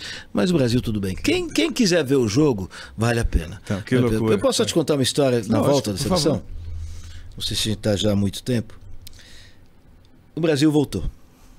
Eu estava naquele avião também.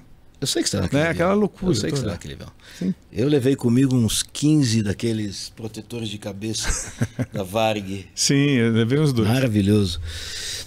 O Vampeta lá no fim do avião. Foi o avião que voltou. Bom, a minha história foi muito interessante. Eu estava assim com a FIFA, com a CBF. A CBF me demitiu no meio da Copa, num jogo. 2 atletas intercederam por mim. Marco Antônio Teixeira, secretário da CBF, disse para mim que eu estava cantando de galo. Meu filho, não pode trabalhar. Quem trabalha certo não tinha, naquela CBF não tinha chance. E eu falei com a Avelange, foi antes do jogo com a China. Eu fui restabelecido por ter ficado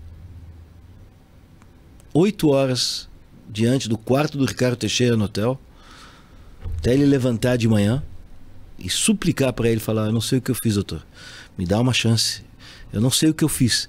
E eles me ligaram 4 horas depois: você está restabelecido, vamos ganhar? Eu falei: claro, doutor, vamos ganhar. Jogo da China, 5-0, eu fui restabelecido. Foi horrível, foi humilhante, foi horrível. Você entende por quê? Claro que eu entendo por quê.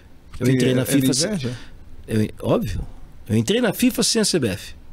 Ninguém nunca tinha entrado na FIFA do Brasil, nunca. Eu entrei pela porta da frente, convidado, como eu falei, pelo trabalho que eu fiz. A CBF não queria ninguém que fizesse nada com a FIFA que não fosse do time deles. Simples. Isso chama-se visão corrupta de mundo. Eu perdoo, mas eu não vou esquecer nunca. Nunca. O que fizeram, me humilharam. E eu sou, modéstia à parte, uma pessoa muito séria. Eu tenho 3 faculdades, eu trabalhei na FIFA há 12 anos. Eles não tinham um argumento. Até hoje eu mantenho contato com o Blatter. Até hoje eu tenho contato com o Ronaldo. Até hoje eu trabalho. Nunca falei uma mentira. Nunca. Mas a falácia, a maldade foi de que simplesmente o Blatter me dá um cheque e me diz: eu sinto muito, mon ami, meu amigo. Que absurdo. Isso foi depois da Copa dos 2002. Sim. Agora, que não se perca. Eu queria contar da volta do Brasil. Não, vai contar, mas um segundo só. Claro. Um outro parênteses que não posso passar batido. O que é que foi a ISL com a tua visão? Explica o que é, porque ninguém vai ler sobre a ISL nesse mundo atual. Hoje nós estamos num outro mundo. Sim, mas o que Não tem mais ISL. Era uma empresa criada pela FIFA na cidade de Zug, que fica não muito distante de Zurique. É uma cidade tax-free, ou seja, não paga impostos. E aí a FIFA criou uma empresa para vender direitos. A FIFA não, tem homem, né? Não tem nome? O homem que criou? João Avelange. Ah, João Avelange? João Avelange. É mesmo? Então, a troco de quê? A troco de ganhar mais dinheiro. Como assim? Então, quando ele ganha ter mais dinheiro? poder. Mas como assim? Mas você não está entendendo o que é o poder absoluto? Você conhece o poder absoluto? Então, mas o que é Você aqui discute comigo de Bolsonaro e Lula. Eles não têm poder. Mas o que a ISL fazia? Isso que a ISL vendia todos os direitos da FIFA. Todos. A FIFA fingia, entre aspas, que não tocava em dinheiro e a ISL fazia tudo. Não é fácil? Eu namorei uma menina na Suíça. E ela trabalhava na ISL. E o João Avelange, que eu sempre respeitei, vou respeitar, sei do histórico, mas me tratava como um gentleman. Era um gentleman, mas a gente sabe da história. Ele me disse uma vez, em Zurique. Ele chegou, começou a arrumar. 2 pessoas arrumaram minha gravata na minha carreira. O Vanderlei Luxemburgo e o João Avelange. Ele arrumava minha gravata e falou: meu querido, saiba o senhor que eu... Assim, fazer assim... É mafioso isso, é uma loucura. É Al Pacino. Saiba o senhor que eu sei muito bem que o senhor está namorando uma menina da ISL e nós da FIFA não mantemos contato com a ISL. Então, senhor, por gentileza, tome previdências. Que absurdo, que loucura. E você tomou? Eu tive que tomar. A gente namorava em segredo. Sorte que foi curto, foi rápido. Minha namorada que está aqui no estúdio já vai jogar tomates em mim, mas agora... Então, agora a ISL. Arruma sua cadeira e fica mais bonito. Eu tô nervoso. Agora me conta da volta que você queria falar. Não, no acho avião, que é legal. No avião. Eu tava com a CBF preocupado. Sim. Eu tava preocupado. Acabou a Copa do Mundo. Eu fiz meu trabalho brilhante. Novamente ganhei a bendita medalha de melhor funcionário da FIFA. Sabe o que é isso, cara? Você tá falando de 2.000 funcionários e são 3 que ganham. Eu ganhei uma delas. Poxa, tá em casa. Posso mostrar para quem quiser. E eu não sabia o que fazer da minha vida. Porque eu já não posso ser jornalista, eu não posso ligar pro JT onde você trabalhar e falar: oi, posso trabalhar com vocês? Você fala: não, peraí. Além de não ser ético, porque a Folha fala: peraí, mas o cara tem informações internas da FIFA, ele vai trabalhar no JT em julho. Então eu tava queimado. Eu tava queimado como jornalista. Eu não sabia o que fazer com a FIFA, porque a CBF me mandou embora na porcaria do meio da Copa. Cara, a gente passou da Costa Rica. Eu não trabalhei no jogo eu fui obrigado a ir pro jogo da China. A paisana. Eles não me permitiram.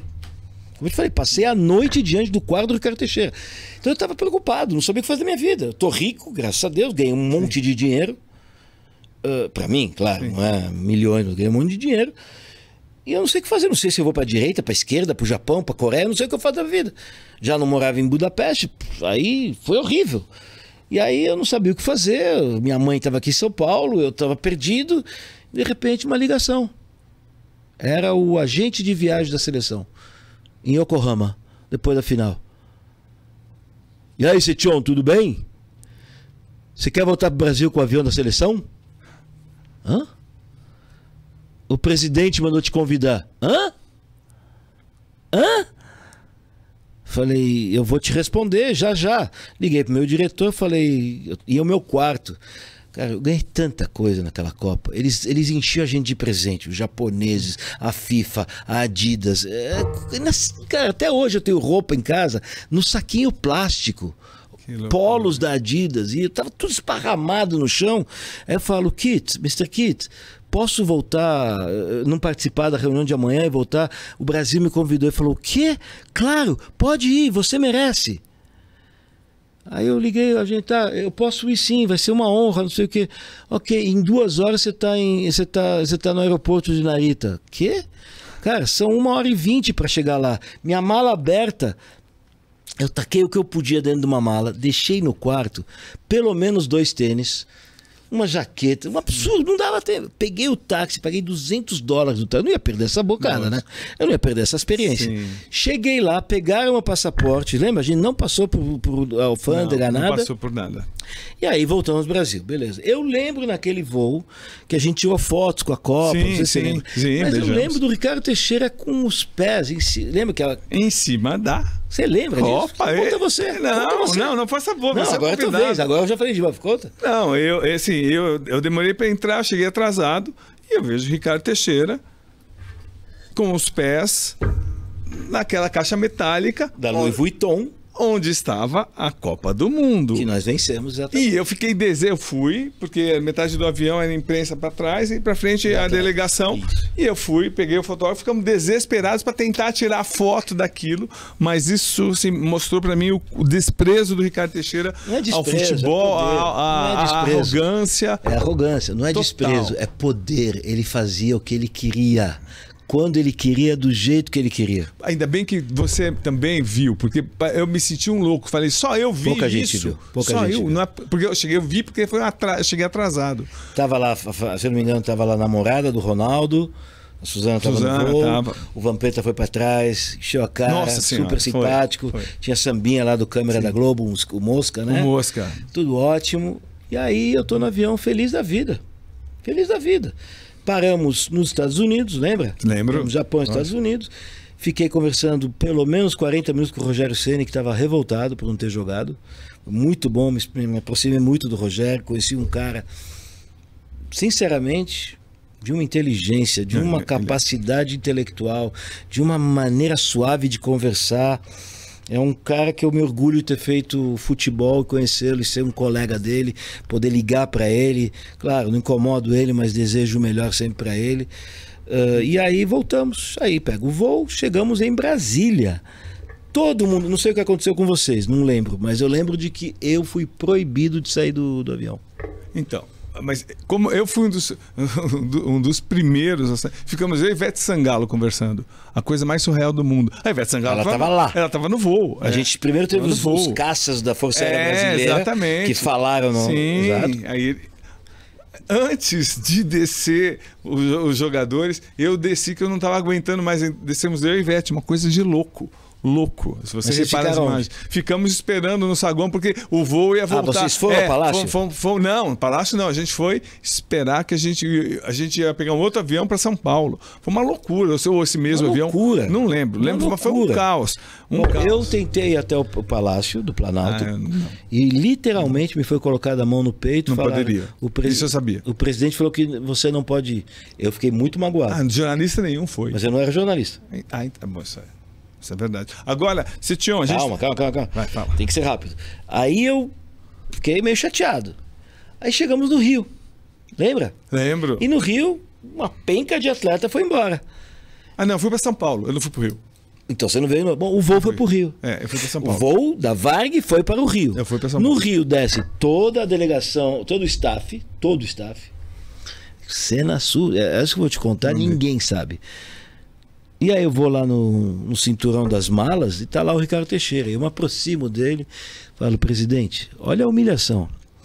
Eu quero agradecer pela possibilidade, por tudo que o senhor me permitiu fazer, de voltar a trabalhar. Quero dizer que eu estou na FIFA à sua disposição. E mais do que tudo, eu prometo para o senhor que eu não vou fazer nada no futebol sem a sua anuência. Foi uma das maiores vergonhas que eu passei. Eu falei isso mesmo, eu assumo. E ele? Ele olhou pra mim, sorriu e foi embora. Tá bom. Eu achava que eu tava bem na fita. A partir de agora, eu vou ter o apoio da CBF, tô na FIFA, todo mundo me quer bem na FIFA. Eu juro pra você, eu achava que eu estava muito acima da cocada. Bom, aí teve aquele... Você não tava... Os jogadores seguiram para o carro de bombeiros, apedrejaram o carro de bombeiros porque não houve uma volta, não sei o quê. Foi o caos. Os atletas voltam. Quem voltou? Rivaldo desapareceu, foi pro Recife. Aí veio os paulistas. Marcão, Juninho Paulista, Kaká, Roberto Carlos,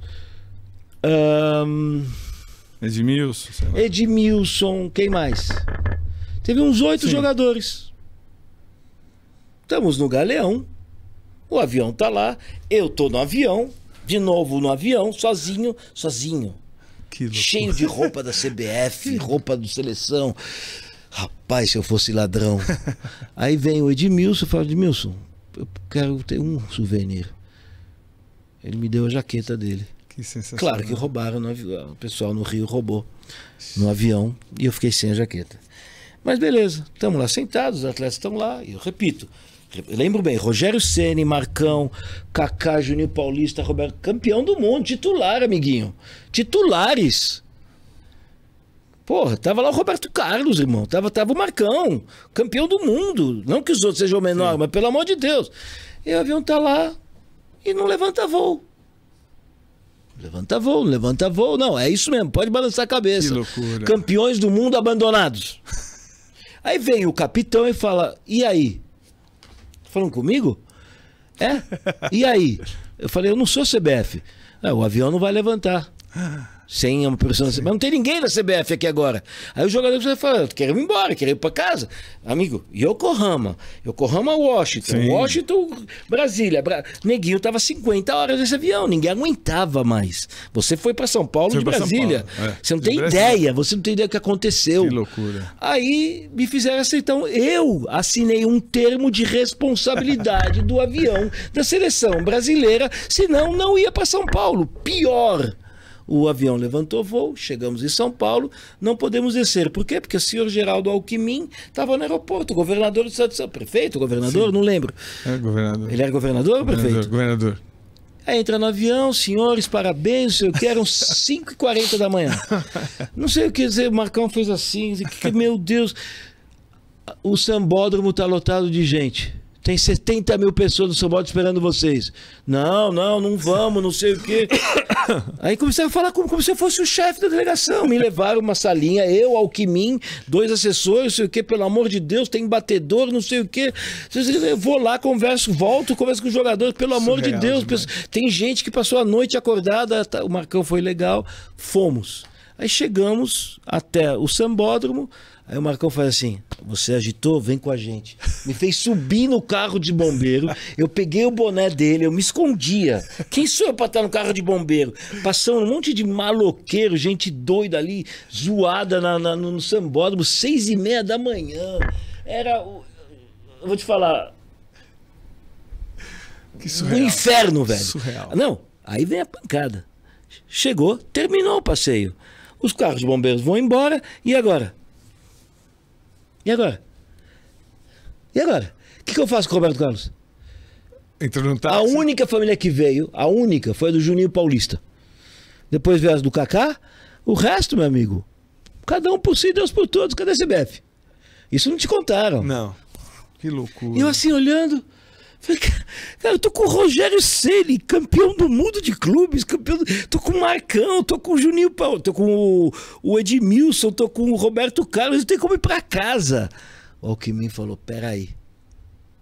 Cara, ele arrumou batedores e carros pretos em menos de 10 minutos. Agora, você imagina a cena, campeões do mundo com suas malas num cercadinho esperando o carro chegar do governo do estado de São Paulo, porque a CBF não tava lá. Que absurdo. E aí vieram, foram embora, 7h30 da manhã, foi todo mundo embora. Eu lembro da família do Juninho Paulista, a única que... Senão não tinha carro pra ele também. Aí a pessoa foi indo embora, e sobrei eu. O que eu faço? Pra onde eu vou? Tem uma mãe que mora no Itaim. Aí falou, tem pra você também. E simplesmente, daqui do estúdio onde estamos, 2 quadras, morava minha mãe. Me colocaram num carro preto, 2 batedores, eu cheguei aqui, o zelador fez assim... Quem é isso? E acabou minha história de Copa do Mundo. Que loucura. Agora, caminhando para o final, por mim eu ficaria com você 8 horas, eu estou esperando só seus livros.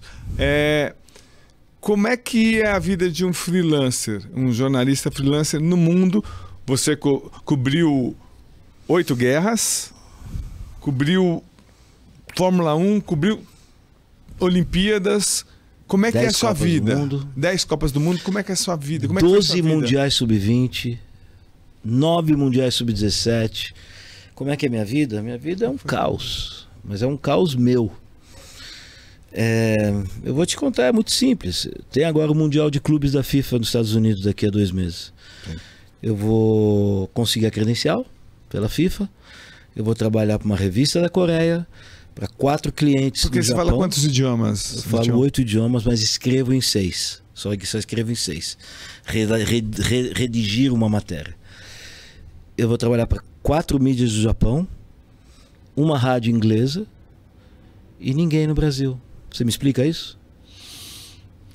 Realmente... Mas assim, o freelancer, ele tem que ter alguma coisa. Ele tem que ter o contato muito bom com alguém. Ele tem que ter ou um material que ninguém tem, ou ele tem que ter um jeito que ninguém faz. E eu acho que eu tenho esses 3. Os dois últimos. Né? O contato hoje no Brasil e em alguns lugares não tenho mais. A internet acabou comigo. Antes da internet eu era o rei.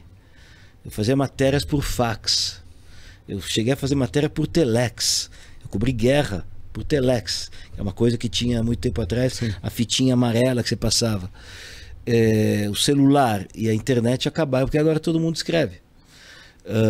O jornal brasileiro, ele vai ter jovens de 20 anos, 22 anos, que vão fazer um podcast, vão falar de homossexualismo em 50 palavras. Eu tenho agora, eu tenho os outros 2. Eu tenho experiência, conhecimento e contatos globais, o idioma. E o meu sistema, Cosme, eu nunca joguei bola profissionalmente. Eu não sei você. Eu nunca joguei. E eu entendi uma coisa que uma pessoa muito importante me disse, chamada Pelé. Ele falou: eu nunca escrevi uma matéria. Eu não ouso falar de jornalista. Eu acho que você não deveria ousar falar do que é o futebol. E aquilo isso faz muito tempo. Porque eu trabalhei com Pelé numa Copa do Mundo pela Mastercard, Copa de 90 e depois na Copa de 94. E eu decidi que eu só falo do que tem em volta do futebol. Eu não sei como o Brasil jogou. Eu falo assim, a matéria que eu fiz ontem para a Coreia foi Schürrle, Miller, Klose, Khedira, um atrás do outro, destruíram o Brasil naquele 14 de junho de 2014. Leonel Álvares, não sei o que, destruiu o Brasil no 4-1. Ricardo Teixeira, Zé Maria Marim, Marco Paulo destruiu o Brasil. Então eu falo do que está em volta da bola. Esse é o freelance que eu vivo.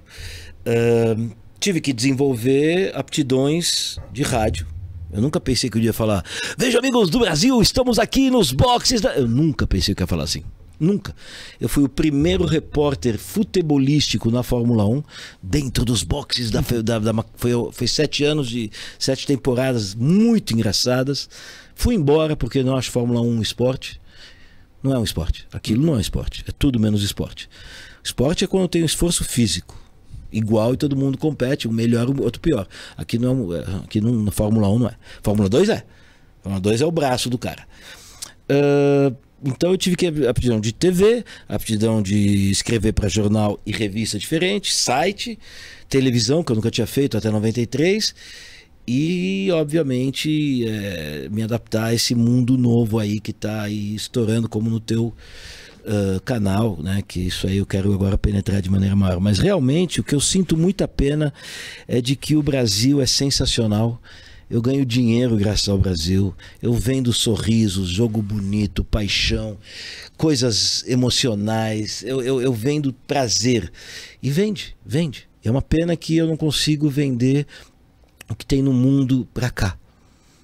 Porque na semana passada um árbitro da Série A peruana deu uma voadora no jogador que ia bater nele. Isso é curiosidade. Eu não consigo passar aqui pro Brasil. Então o freelancer tem que saber ir dormir com raiva e acordar com calma e ser especial e encontrar modos cada vez mais diferenciados. E cada vez que a FIFA me dá uma credencial de freelance, eu estouro uma champanhe. 61 anos, eu tenho... Você viu, eu trabalhei na FIFA e até hoje eu sofro. Eu não sei se eu vou ter credencial para o Mundial do ano que vem. Você acredita nisso? Porque depende de pessoas que talvez não tenham a ver comigo.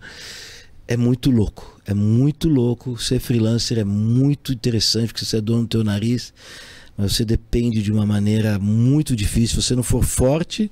Agora, quando alguém te descobre e te dá o espaço, como me deu no Japão, é maravilhoso. Eu dou, assim, Cosme, dar opinião é o ponto máximo que a gente chega. Imagina o Paulo Roberto Falcão. Ele chega na TV, tem um camarim, Ele bota o blazer, aí coloca o microfone, aí ele fala no primeiro tempo 3 vezes, no intervalo ele fala 2 vezes, aí depois ele fala no segundo tempo mais 3 vezes, e no fim do jogo mais 2 minutos. Acabou o trabalho dele. Ele deu opinião e ele ganhou dinheiro para isso. Esse é o máximo que a gente chega. E eu cheguei nesse máximo com a BBC de Londres, com o Japão, mas ao mesmo tempo é o que eu te falei, a agonia, a angústia de você não saber se você vai ter credencial para o ano que vem. E isso faz o meu coração bater a 1000 e ter a adrenalina de fazer cada vez mais, produzir, porque eu sei muito do que acontece em volta do futebol. Não escrevi livros, não tenho canal de podcast, mas eu fico pensando, temos agora o Mundial de Clubes com 4 brasileiros, que nunca nenhum país chegou a ter 4 times. Temos a Copa do Mundo 26, depois temos a Copa do Mundo de Mulheres aqui no Brasil, temos o Mundial de Clubes, a Olimpíada de Los Angeles 28, a Copa do Mundo de Clubes 29, a Copa do Mundo 2030 Argentina, Uruguai, Espanha, Portugal, aí tem a Copa do Mundo na Arábia Saudita. E vou te terminar falando uma coisa só. No ano passado eu recebi 2 prêmios fora do Brasil. Um por ser a pessoa que fez mais campeonatos do mundo em um período curto. Eu fiz o Catar, Copa do Mundo, fiz o Mundial Feminino na Austrália, fiz o Mundial Sub-20 na Argentina, fiz o Mundial Sub-17 na Indonésia, fiz o Mundial de Clubes na Arábia Saudita. Nossa. E a segunda, por ser a pessoa que tem mais Copas do Mundo, Sub-17, Sub-20, geral e mulheres, de uma entidade suíça. Ninguém tem mais eventos da FIFA do que eu.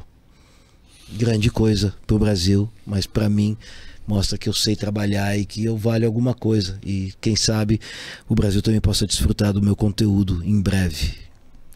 Bom, Sitião, dá essa mão aqui. Um orgulho ter você como jornalista, como ter companheiro de profissão. E com certeza, eu só te falo uma coisa: existe também vida. Viva um pouco, por favor, Sitião. Obrigado. Obrigado a você, um abraço e um prazer estar com você, mas sobretudo pela postura e o espaço que você abre, você deixa falar, você deixa fluir, e é isso que o ouvinte e o espectador merecem. O tempo, o apresentador não é o centro, é o entrevistado, e parabéns, não é qualquer um que faz isso, parabéns. Muito obrigado, e só para terminar, só faço isso, só trago aqui quem eu acho que acrescenta, e você acrescenta muito para esse jornalismo do Brasil. Muito obrigado, tudo de bom.